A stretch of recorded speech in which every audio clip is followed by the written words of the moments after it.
welcome to All About Z!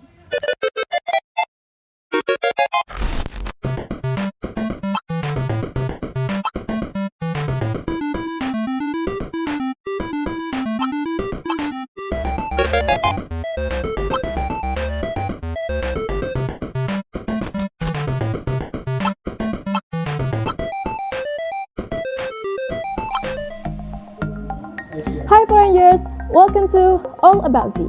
Dan kali ini bertemu lagi dengan saya Dinda yang akan menemani kalian dalam beberapa waktu ke depan. Nah, ngomong-ngomong kita udah lama nih kan gak ketemu, dan kali ini kita kedatangan tamu nih dari angkatan 21 atau bisa kita sebut sebagai alumni SMA Negeri 4. Nah, kita cek dulu ya. Wah, udah mulai dekat nih alumninya. Yuk kita samperin.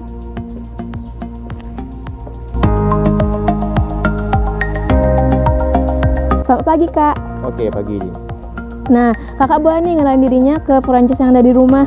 Oke, baik. Sebelumnya, Assalamualaikum warahmatullahi wabarakatuh, teman-teman semua. Mungkin lebih tepatnya adik-adik ya. Perkenalkan, nama kakak Kevin Imam Satria, alumni dari SMA Negeri 4 Pekanbaru, angkatan 21 ya. Jadi tahun ini baru lulus dan alhamdulillah sudah berkuliah di UNAN dengan jurusan teknik. Kebetulan sekarang lagi senggang, jadi kangen sekolah dan mau mampir-mampir aja sih sebenarnya. Nah Kak Kevin, sekarang kan udah hampir 2 tahun mungkin ya nggak ke sekolah lagi. Dan sekarang kembali ke sekolah sebagai alumni. Nah mungkin kakak udah lihat dulu nih situasi dan kondisi sekitar sekolah. Mungkin banyak yang berubah ya dari sekolah kita ini setelah kakak menjadi alumni. Nah gimana ya perasaan kakak setelah melihat kembali situasi sekolah? Apakah mungkin lepas rindunya mungkin atau ada sesuatu yang teringat mungkin ya? Waduh, ya kalau bisa dibilang setelah melihat semua ini ya, jujur nostalgia sih. Dikarenakan memang pikiran saya dulu waktu sekolah itu memang full di sekolahnya itu. Dikarenakan agenda di sekolah ataupun ngumpul bareng teman, mau rapat organisasi itu memang rata-rata kami di sekolah. Jadi emang memajukan sekolah? Oh iya, sudah jelas kalau gitu. Iya.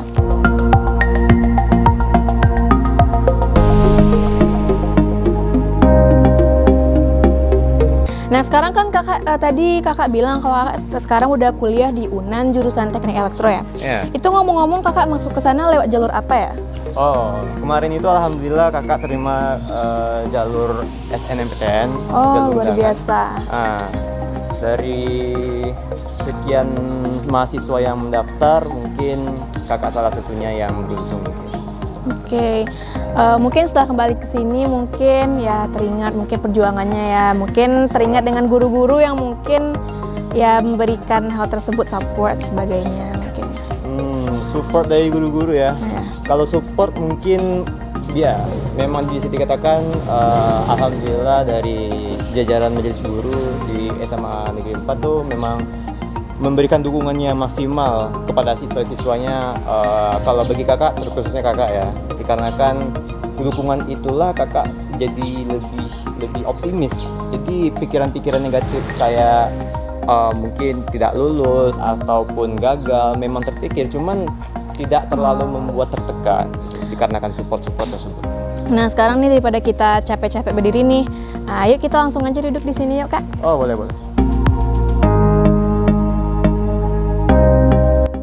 Nah, Power Rangers, sebelum kita lanjut tanya Kak Kevinnya lagi, di sini saya bakal jelasin nih apa sih sebenarnya All About Z ini.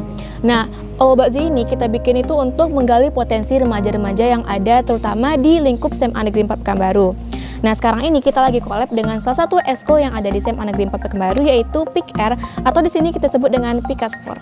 Nah, Kak Kevin, tadi kan Dinda udah jelasin nih All About Z ini programnya itu tentang remaja. Terutama itu tentu kita bakal bahas hal yang sangat basic ya, itu karakter. Nah kita bisa lihat nih karakter generasi milenial atau Gen Z zaman sekarang ini itu sangat gimana ya kita bisa bilang mungkin terkikis ya. Kita banyak mungkin melihat contoh-contoh nyata yang ada di kehidupan kita sehari-hari, terutama mereka sekarang ini sangat tergantung dengan gadget, dimana mereka itu kalau misalnya kehilangan gadgetnya itu atau mereka berada jauh dari gadgetnya itu mereka seperti kehilangan dirinya sendiri. Mereka bahkan mungkin bisa menimbulkan sikap-sikap yang mungkin bagi kita aneh mungkin. Nah jadi bagaimana pendapat kakak tentang remaja yang sangat tergantung dengan gadgetnya ini?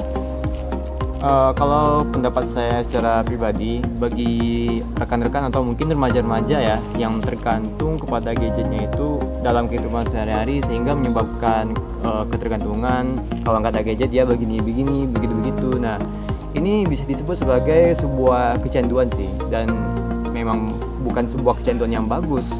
Udah efeknya sama seperti kecanduan pada obat-obatan terlarang. Jadi bisa merusak dirinya sendiri dan mungkin akan berpengaruh juga untuk orang terdekatnya. Oke, jadi efeknya dari gadget ini kan emang berbahaya ya Kak, seperti yang sudah dapat kita lihat dari banyak-banyak berita, bahkan ada yang gila atau sebagainya macam. Dan dapat berpengaruh juga, itu bukan untuk pengaruhnya bukan untuk diri dia sendiri aja kan, tapi untuk lingkungan sekitarnya. Nah, jadi kita lanjut lagi nih. Selain gadget nih, menurut Kakak apakah lingkungan tuh berpengaruh besar untuk pembentukan karakter seseorang? Oh, sangat.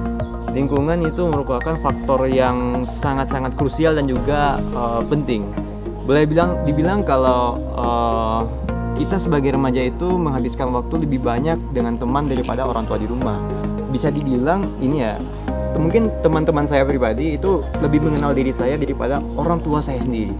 Dikarenakan saya sehari-hari sama mereka, lingkungan saya itu di sekitar mereka semua. Saya belajar, bermain, dan juga menghabiskan waktu kebanyakan dengan mereka. Jadi ketika mereka itu merupakan sebuah pengaruh yang baik bagi saya, ya otomatis itu akan mendorong sebuah stigma bagi saya untuk menjadi pribadi yang baik juga. Begitu juga sebaliknya. Jadi lingkungan ini sangat krusial ya Kak? Yeah.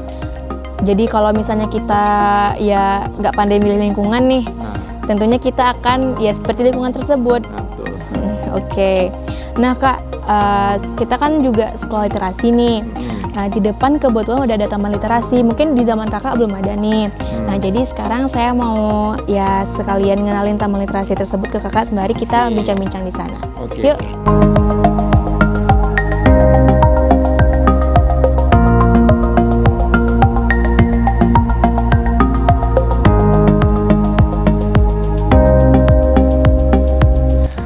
Nah, Kak Kevin, sekarang kita udah di taman literasi sekolah nih. Nah, jadi kan di zamannya Kakak nih, sepertinya mungkin taman literasi ini mungkin belum ada ya.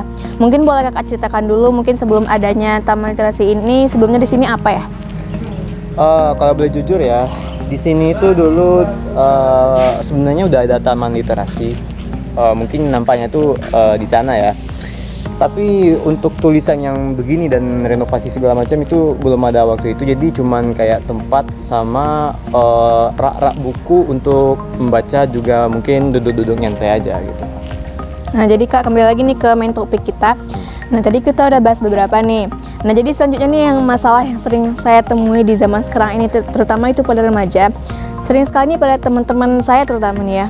Sekarang kan lagi maraknya tuh kayak mental health yang ada kampanyenya lah, volunteernya lah. Benar. Nah, tapi masalahnya bukan di mental health-nya sekarang ya. Tapi banyak tuh dari teman-teman saya sendiri yang karena hal tersebut jadi nyari di kayak Google mungkin contohnya ya, terus nyari kayak contoh-contoh orang yang mengidap bipolar atau apa sebagai macam.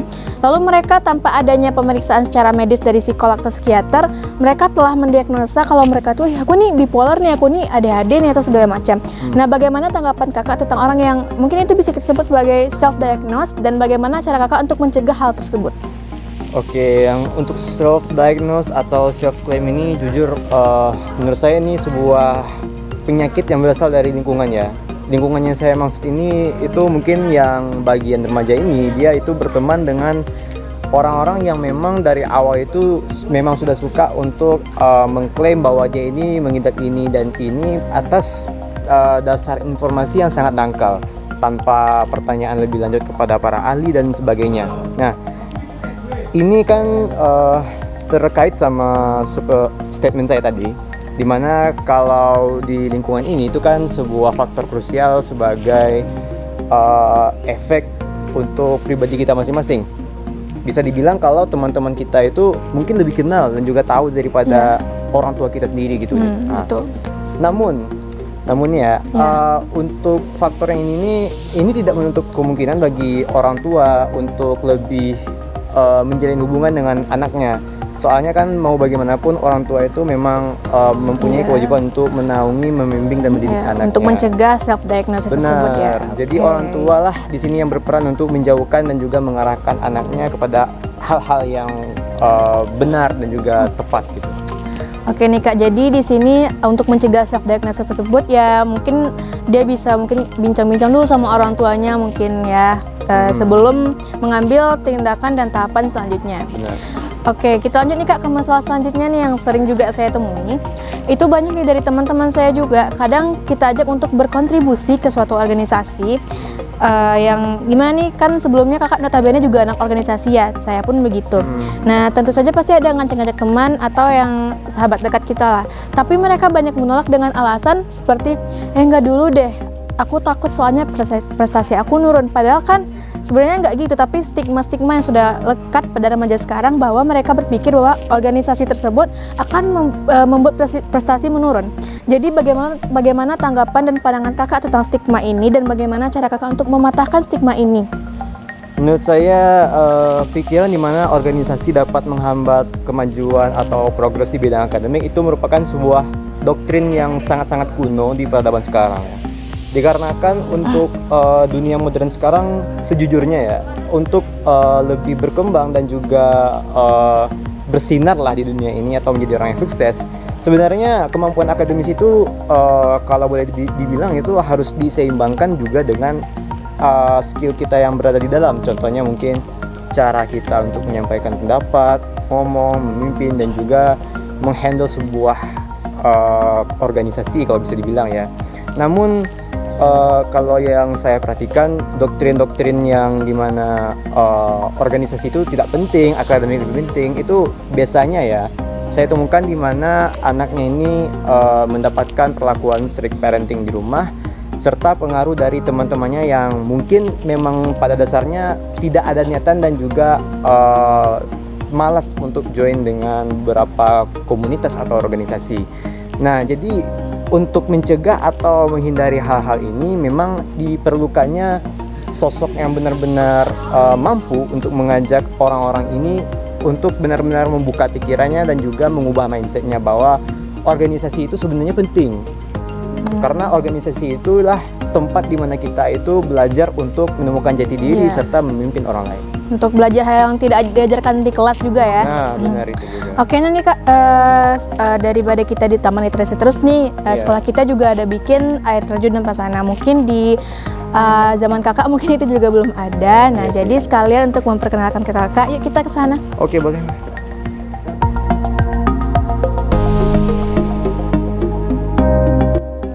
Oke, For Rangers, sekarang kita sudah berada di tempat yang berbeda, yaitu mungkin yang belum pernah dikunjungi oleh Kak Kevin ya. Nah, sekarang seperti yang bisa kita lihat di belakang ini ada air terjun yang SMA Negeri 4 Pekanbaru. Nah, gimana perasaan kakak melihat air yang mengalir ini gitu? Waduh. Apa mungkin ingin berenang mungkin ya? Ya, kalau bisa sih ya, tapi enggak ya. Jujur ini sebuah kemajuan besar dalam segi infrastruktur bagi SMA Negeri 4 Pekanbaru, terlebih lagi setelah keliling-keliling ke dalam dan juga arah-arah sekitar sekolah lah ya. Ditambah dengan ini ya, memang merupakan sebuah apresiasi bagi SMA Negeri 4 Pekanbaru. Oke, jadi kita balik lagi ke topik kita. Boleh. Nah, seperti yang sudah kami stalking profil kakak, ini rekam jejaknya. Kakak itu adalah anak organisasi ya, atau organization man yang sangat gimana ya, banyak banget lah organisasinya dan aktif juga di organisasi tersebut. Nah, jadi saya ingin menanyakan, apakah organisasi ini memiliki impact yang sangat besar di kehidupan kakak? Sejujurnya memang hidup kakak sekarang itu berubah dikarenakan organisasi yang kakak ikutin. Jika dahulu memang kakak itu full siswa yang hanya mematok kepada progres akademik, sekarang setelah banyaknya event, kegiatan, serta organisasi yang kakak join dan ikutin, mungkin beberapa dipimpin ya, membuat kakak menjadi pribadi yang lebih berani untuk ngomong di depan umum, untuk lebih pandai mengungkapkan pendapat dengan bahasa yang mungkin dapat didengarkan dan juga dimengerti oleh orang banyak. Serta mungkin mengkondisikan diri pada tempatnya, misalnya di lingkungan begini harus bagaimana, di lingkungan begitu harus bagaimana, serta untuk memanage dan memimpin rekan-rekan itu sudah bisa dibilang terlatih. Oke, jadi organisasi ini impact-nya kalau yang saya tangkap dari kakak emang membawa impact yang cukup besar ya. Apalagi di lingkup sosial dan kita manusia sebagai makhluk sosial tentu ini sangat berpengaruh untuk sosialisasi, public speaking, leadership dan sebagainya. Nah oke nih udah mau sampai di penghujung waktu, udah nggak terasa udah lama juga bincang-bincang sama Kak Kevinnya. Dan sebelum kita get out dari sini, ada pesan nggak dari Kak Kevin yang ingin disampaikan kepada Forangers di rumah yang sedang menonton? Baik, mungkin nih bagi adik-adik sekalian yang berada di SMA Negeri 4 Pekanbaru, khususnya di kelas 1, 2, dan 3, serta untuk semua warga SMA Negeri 4 Pekanbaru, jika kalian mengalami kegagalan, jangan pernah kalian terus untuk merenungkan kegagalan tersebut. Karena kegagalan itu bukan untuk direnungkan, namun untuk dipelajari dan untuk menjadi sebuah bekal sukses di kemudian hari. Serta jangan pernah kalian cuma menjalani hidup kalian, namun nikmatilah hidup kalian tersebut. Oke, terima kasih Kak Kevin dan semoga video ini bermanfaat bagi Forangers semua. Dan semoga kita dapat bertemu untuk di project selanjutnya. See you next time.